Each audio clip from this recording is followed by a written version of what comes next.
तुम्ही Instagram वापरत आहात आणि अचानक तुमचं एखादं वापरत नसलेलं अकाउंट बंद झालंय का? त्याचबरोबर अनेक मोठ्या सेलिब्रिटीजची Instagram अकाउंटवरचे जे फॉलोअर्स आहेत ते पण अचानक कमी झालेत. हे का झालं? आजच्या डिजिटल युगात सोशल मीडियावर किती फॉलोअर्स आहेत यावरच अनेकांची लोकप्रियताही मोजली जाते. करोडो फॉलोअर्स असलेले सेलिब्रिटी, इन्फ्लुएन्सर्स आणि ब्रँड्स हेच सोशल मीडियाचे किंग मानले जातात. पण आता Instagramनं अचानक उचललेल्या एका मोठ्या पावलामुळे या चमकदार दुनियेचा दुसरा चेहराही समोर आला. कारण मेटाच्या मालकीच्या Instagramनं 2026 मध्ये एक मोठं सफाई अभियान सुरू करत लाखो बॉट आणि निष्क्रिय अकाउंट्स हटवलेत. आणि या कारवाईनंतर जगभरातल्या अनेक मोठ्या सेलिब्रिटींच्या फॉलोअर्सची संख्या एका रात्रीत कमी झाली आहे, कोसळली आहे. सोशल मीडियावर या कारवाईला आता द ग्रेट पर्ज ऑफ 2026 असं नाव दिलं जात आहे. कारण Instagramने एकाच वेळी मोठ्या प्रमाणात फेक अकाउंट्स, इनॅक्टिव्ह प्रोफाइल्स आणि ऑटोमेटेड बोट अकाउंट्स हटवले. या कारवाईचा सर्वात मोठा फटका बसला तो प्रसिद्ध अमेरिकन इन्फ्लुएन्सर कॅली जेनर याला. रिपोर्ट्सनुसार कायली जेनरचे तब्बल 1,04,00,000 फॉलोअर्स एका रात्रीत कमी झाले. त्याचबरोबर टेलर स्विफ्टचे जवळपास 50 लाख, BTSचे सुमारे 40 लाख, एरियाना ग्रँडचे 35 लाख, क्रिस्टियानो रोनाल्डोचे 30 लाख, तर विराट कोहलीचेही लाखो फॉलोअर्स कमी झाल्याचं विविध रिपोर्ट्समध्ये सांगितलं जात आहे. या आकड्यांमुळे सोशल मीडियावर मोठी खळबळ उडाली. धक्कादायक बाब म्हणजे या महासफाईत स्वतःला Instagramचं अधिकृत अकाउंटही वाचवता आलेलं नाही. Instagramच्या ऑफिशियल अकाउंटचे जवळपास 90 लाख फॉलोअर्स कमी झाल्याचं समोर आलंय.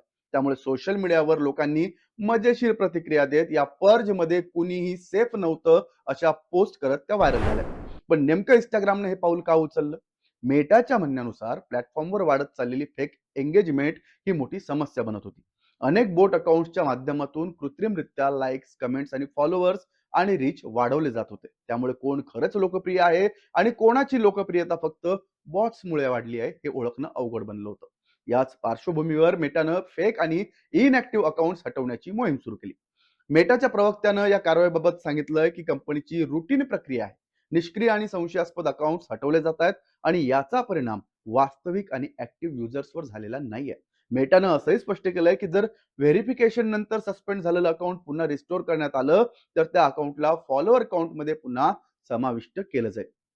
मात्र या कारवाईनंतर सोशल मीडियावर मोठी चर्चा सुरू झाली आहे. कारण फॉलोअर काउंट अचानक कमी झाल्यानंतर अनेक क्रिएटर्स आणि इन्फ्लुएन्सर्सच्या क्रेडिबिलिटीवर प्रश्न उपस्थित होऊ लागले.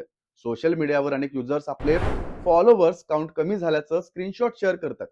रेडिट आणि एक्स सारख्या प्लॅटफॉर्मवर माझे फॉलोअर्स अचानक कुठे गेले अशा पोस्टचा पूर आला. तज्ज्ञांच्या मते मोठ्या सेलिब्रिटी अकाउंट्सवर बॉट्स आपोआप जमा होणं ही सामान्य गोष्ट आहे. त्यामुळे एखाद्या सेलिब्रिटीचे फॉलोअर्स कमी झाले म्हणजे त्यांनी बॉट्स विकत घेतले होते असं थेट म्हणता येणार नाही. पण पर्ज नंतर एक गोष्ट स्पष्ट झाली आहे, सोशल मीडियावर दिसणारी प्रत्येक पॉप्युलॅरिटी ही खरीच असेल असं नाही. आता मेटा एआयच्या मदतीनं फेक अकाउंट्स ओळखून हटवण्यावर अधिक भर देत आहे आणि त्यामुळे त्या काळात Instagramवर फॉलोअर काउंट पेक्षा वास्तविक एंगेजमेंट आणि ऑथेंटिक ऑडियन्स याला जास्त महत्व दिलं जाऊ शकतं. एकेकाळी फॉलोअर्सच्या आकड्यांवर चालणारं सोशल मीडिया आता ऑथेंटिसिटीकडे वळतंय का हा प्रश्न आता अधिक चर्चेत आलाय. कारण Instagramच्या या महासफाई अभियानानं फक्त लाखो अकाउंट डिलीट केले नाहीत तर सोशल मीडियाच्या ग्लॅमर मागचं वास्तवही जगासमोर आणलंय. तुम्हाला याबद्दल काय वाटतं? तुमचंही अकाउंट याच्यात गेलंय का? आणि इन्स्टाचं हे पाऊल, मेटाचं हे पाऊल खरंच योग्य आहे का? कमेंट करून नक्की सांगा.